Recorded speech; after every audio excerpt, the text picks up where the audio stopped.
Սիրելի հետևորդներ, հարգելի բարեկամներ, ելակ է տեղեկատվական գործակալության Լոս Անջելեսի տաղավարից, ողջունում եմ բոլորիդ, այսօր իմ հյուրն է Հայաստանի Հապկիդոյի Ֆեդերացիայի նախագահ,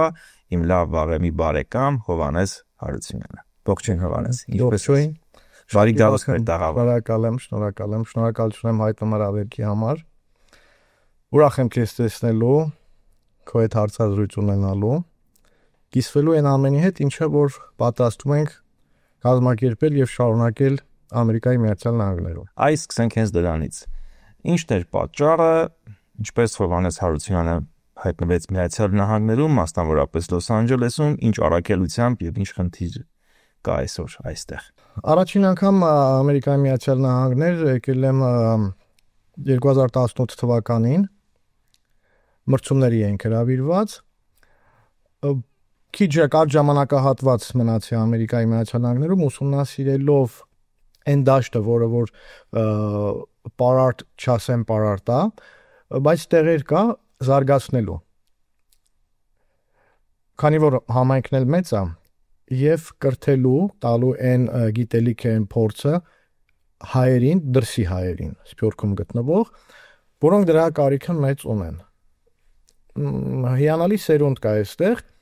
որ ուզեցա իրանց փոխանցեմ այն գիտելիքը, ինչը որ ես ունեմ։ Եվ ինչու՞ չէ, հնարավորություն ավելի հնարավորինս շատ դուրս գալ միջազգային ասպարեզ։ Եվ հապկիդոյի առումով, եւ թեքվանդոյի առումով։ Հարգելի հետևորդներ, Հովհաննեսը բավական մեծ փորձառությամբ սպորտսմեն է, տարիների ընթացքում մեծ վաստակ եւ փորձ է կուտակել ոչ միայն հապկիդոյի, այլ նաեւ թեքվանդոյի մարզաձևի, այսպես ասած, դասավանդման ուղղությամբ։ Ես սովորեմ ընդհանրապես շատ ավելի անմիջական զրույցի Հովհաննեսի հետ եւ այս դեպքում պետք է անցնեմ Հովոյի մեր ընդունված ընկերական տարբերակով, Հով ջան, ընկերական տարբերակով։ Արի մի քիչ ներկայացրու հստակ։ Ինչ է արվում այս պահի դրությամբ Միացյալ Նահանգներում։ Դու եկար հիմնեցիր Հապկիդոյի թեքվանդոյի դպրոց Լոս Անջելեսում, արդեն 2 քաղաքում եւ Գլենդելում եւ Նորթ Հոլիվուդում դպրոց ունես, դասավանդում ես։ Ինչ ենք ակնկալում։ Ինչքան աշակերտ ունես արդեն եւ մի փոքր ավելի գաղափարական նպատակի մասին արի խոսենք։ Ինչպես նշեցիր, ունեմ 2 դպրոց, մեկը Գլենդել քաղաքում, մյուսը Նորթ Հոլիվուդ։ Հաջորդը իհարկե քո շնորհիվ, մեր բոլորի շնորհիվ։ Քո շնորհիվ եմ ասում, ինչի համար, որ դու ծանոթացրիր մի հիանալի ազնվորության հետ, որի մոտ մարզվում է։ Փորձում ենք ստեղծել եւս մեկ դպրոց, իր անվանումից սկսած New Gen Martial Arts։ Շեշտը դնելով հենց արևելյան մարտարվեստների հիմքի վրա, որովհետև այսօր աշխարհում մարտարվեստը եւ չեմ ուզում վիրավորած լինեմ ինչ-որ մեկին, մարտարվեստը եւ խառնամարտը խառնել են իրար։ Իսկ արևելյան մարզաձևերը ինչքանով են մեր մենթալիտետին, մեր տեսակին հարազատ։ Արդյոք հնարավոր է արևելյան մարզաձևերի սկզբունքներով, արևելյան մշակույթով դաստիարակել հայ երիտասարդ։ Մշակույթով չենք դաստիարակում, դաստիարակում ենք իր հոգեբանությունով, վերցնում ենք իր մեջի կոդեքսները, որոնք որ օգտագործվում է արևելյան մարտարվեստների մեջ։ Լինել հավատարիմ, ծառայել ազգին, սիրել ծնողներին։ Դա ոչ միայն արևելքի, ժողովրդի համար է, մեր համար էլ է։ Մարտարվեստի հիմքում ընկած են այդ գաղափարները։ Եթե մենք փորձենք սովորացնել մեր մարտարվեստը ոչ միայն հարված խփելն է, այլ նաև գաղափարն է, նաև հոգեբանությունն է, երեխային ճիշտ դաստիարակելն է։ Երեխան պետք է իմանա,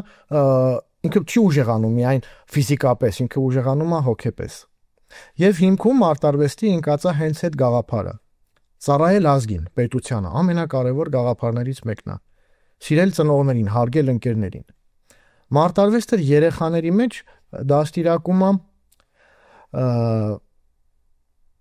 համակարգված ուղղություններ։ Առաջին հերթին հավասարակշռվածություն, համբերատարություն, նվիրվածություն։ Այդ ամեն ինչը ես փորձում եմ փոխանցեմ երեխաներին։ Այստեղ համեմատած Հայաստանի հետ մի փոքր տարբեր են։ Միջավայրից ելնելով, ազատ դաստիարակություն ստանալու հանգամանքից ելնելով, բայց այդ ամենի հետ մեկտեղ մեկը հայի գենը մնում է հայի գեն։ Կա երեխաների մեջ։ Եվ ես ավելի մեծ ուրախությամբ եմ, ավելի մեծ ցանկությամբ եմ իրանց փորձում սովորեցնել այն ամենը, ինչ որ ես գիտեմ, որ վաղը չեմ սոր իրանք դառնան կայացած մարդիկ։ Դա ոչ թե միայն տալիս է տեկվանդոն կամ հապկիդոն, ցանկացած սպորտ, ցանկացած մարտարվեստ, եւ շատ ուրախանում եմ, երբ որ այստեղ տեսնում եմ այլ մարզաձևերի գրագետ վարպետների։ Հայերի մասին է խոսքը։ Կարամ շեշտեմ էլ անուններ, իմ շատ լավ ընկեր, վաղեմի ընկեր Վարդան Գևորգյանը կարատեդոյի, շատ հիանալի եւ մարդ եւ վարպետ, Սանթուրը քիմբոքսեր, Ազատը բոքսեր, լավ տղաներ կան, որոնք որ ճիշտ դաստիարակություն են տալի։ Արտակ Աբգարյանը թեքվանդոյի մասնագետ, Արման Երեմյան, փայլուն երիտասարդ մեր թեքվանդոյի մարզիչներից է։ Ես շատ ուրախանում եմ, որ իրանք կան, որ այստեղ են, որ իրանք էլ իրանց չափով, իրանց հասանելիքով հասցնում են երեխաներին այն մակարդակի, ինչը որ պետք է։ Եվ դաստիարակում են հայեցի, եւ դաստիարակում են մարտարվեստ։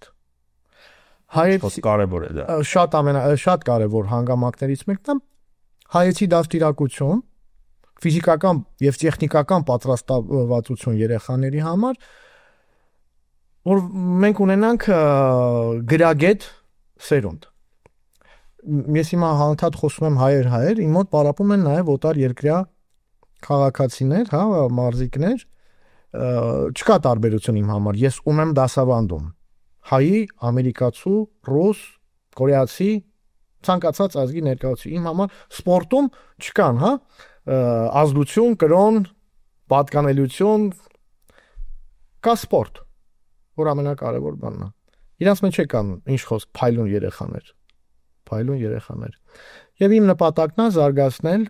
ավելի շատ գիտելիք փոխանցել երեխաներին եւ նվաճել ինչու՞ չէ տարբեր հարթակներ։ Դա կլինի աշխարհի առաջնություն, դա կլինի Եվրոպա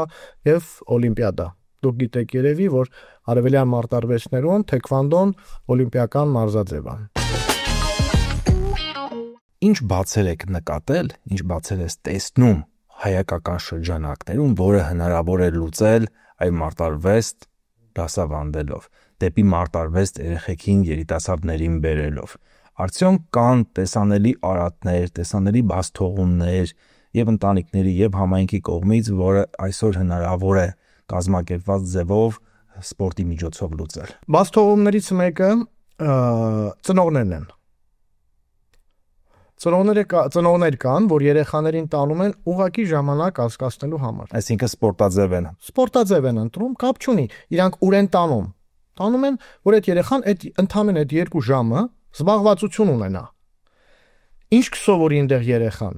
Դա իրանց համար նշանակություն չունի, այնքան որ այդ 2 ժամնա, 1 ժամնա ինքը, հա։ Դա բաց թողումն է ծնողի։ Կան մարզիչներ, անվանումներ չասեմ, կան մարզիչներ, որոնց բաց թողումը նայա, որ իրանք մոտեկանում են սպորտին, մարտարվեստին որպես բիզնես։ Բայց այլ կերպ չի լինի, պետք է զբաղվել նաև որպես բիզնես։ Բայց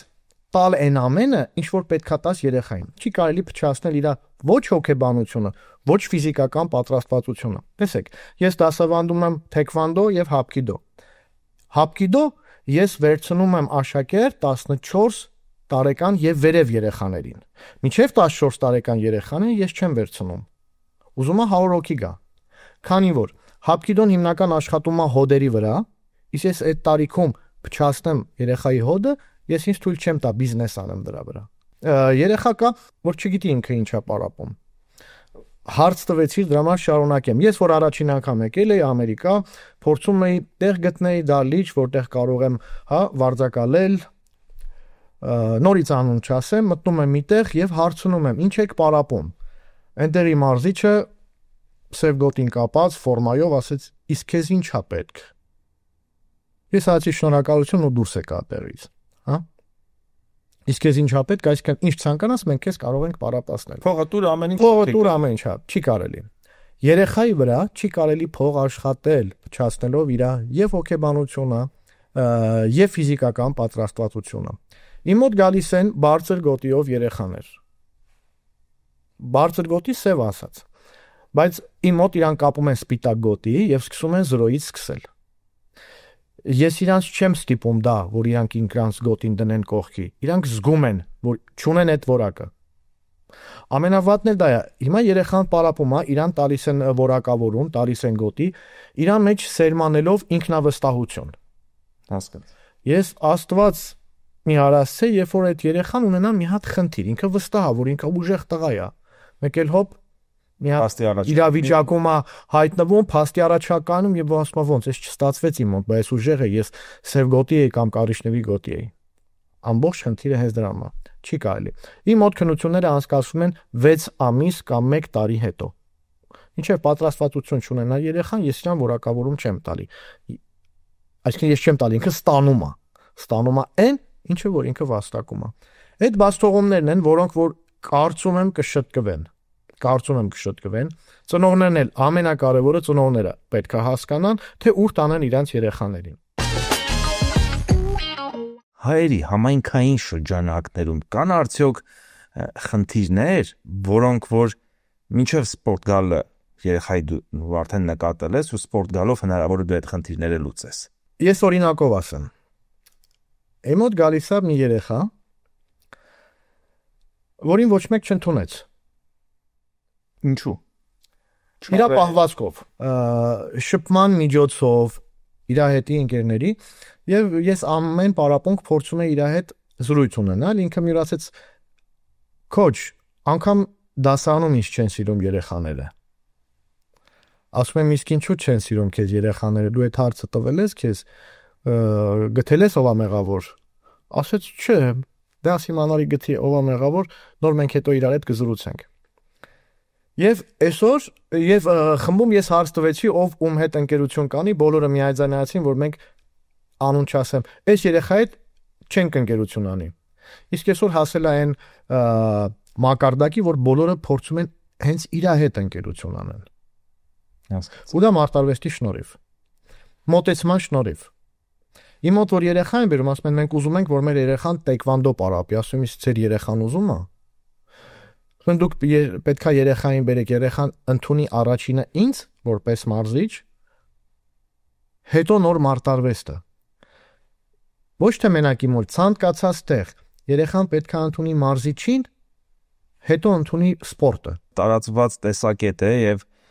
մասնավորապես Լոս Անջելեսի հայության շրջանակներում, որ երեխաներին պետք է մաքսիմում զբաղված պահել, որպեսզի հարատավոր այլ հետաքրքրություններով չտարվեն։ Եվ այս պարագայում ծնողները, այդ թվում ես իմ կնոջս հետ միասին նույն կերպ վարվելով մեր երեխաներին զբաղված ենք պահում։ Զբաղված ենք պահում ոչ նրա համար, որ մեր երեխաները կընտրեն ինչ-որ հարատավոր, ինչ-որ ուղղություն, նրանք դեռ շատ փոքր են ինչ-որ մարդկանց ազդեցության տակ հայտնվելու համար, որտեղ եւ ամեն օր ամեն վայրկյան մեր խնամքի ներքո են գտնվում, բայց այնուամենայնիվ փոքր տարիքից ունենալ հետաքրքրություններ դեպի սպորտը, դեպի մշակույթը մեր համար շատ կարևոր է, որ մենք ի սկզբանե սերմանենք դա եւ մենք ընտրեցինք նույն կերպ սպորտը, պարարվեստը եւ մյուսը իր հերթին ընտրելով,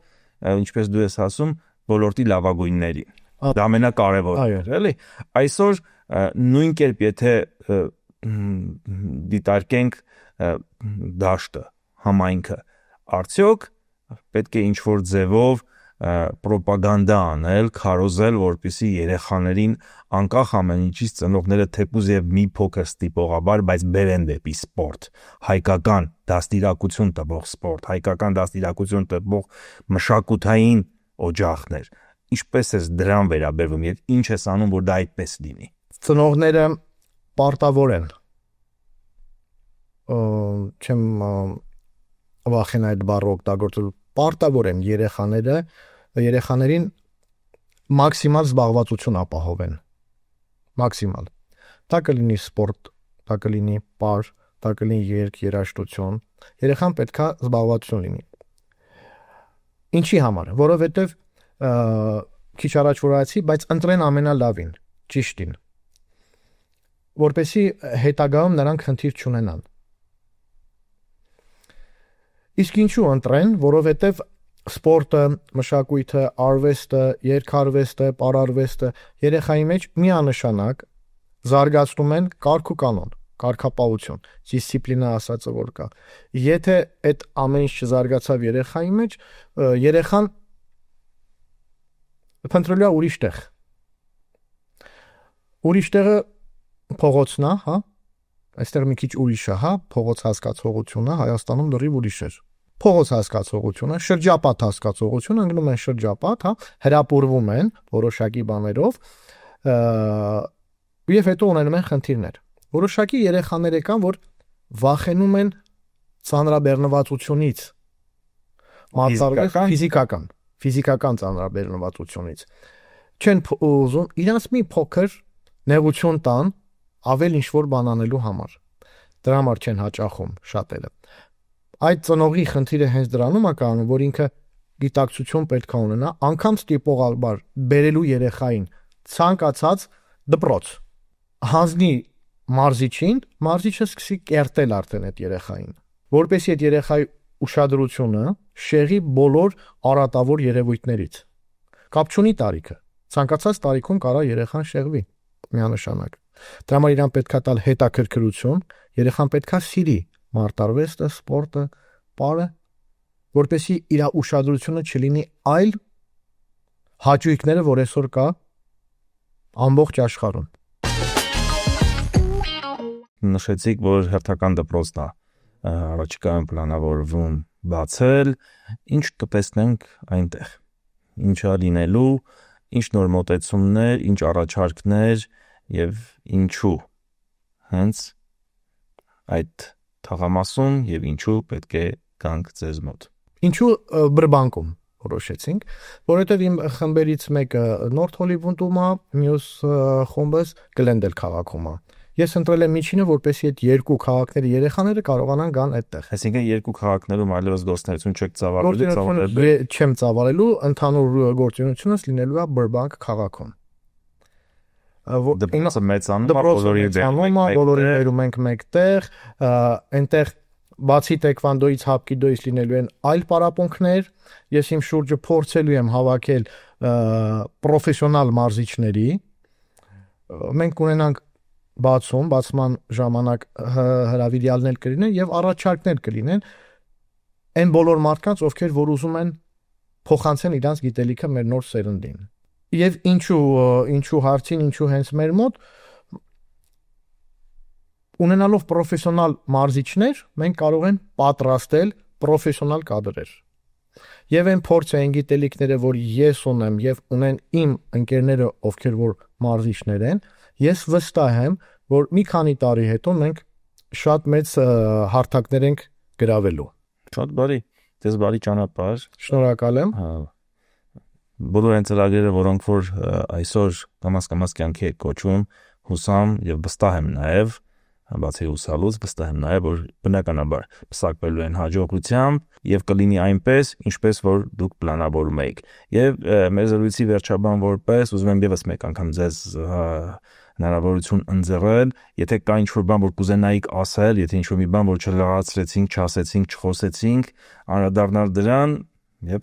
ավարտել մեր այսօրվա զրույցը։ Ավելացումները ես կտամ բոլոր հարցերի պատասխաններ դահլիճում պարապմունքի տեսքով։ Այն որ պարապմունքից դուրս են գալիս եւ բավականություն են ստացած լինում մարդիկ, դա իմ համար արդեն հաղթանակ է։ Երբ որ մարդ դուրս է գալի իմ մոտից եւ ասում է, ես ինձ լավ եմ զգում։ Ես սովորեցի ինչ-որ մի բան։ Մնացածը դահլիճից դուրս կգան եւ իրանք կասեն այն ինչը որ իրանք ստացան։ Շնորհակալություն հրավերս ընդունելու համար, շնորհակալություն հետաքրքիր զրույցի համար։ Առաջիկայում առաջ Աստված եւ կբենանք արդեն նոր ասելիք, նոր ձեռքբերումներ, եւս մեկ անգամ կհանդիպենք սիրելի հետևորդներ եւ կիսվենք մեր ձեռքբերումներով։ Շնորհակալություն սիրելի։ Անսպար եթեր ձեզ։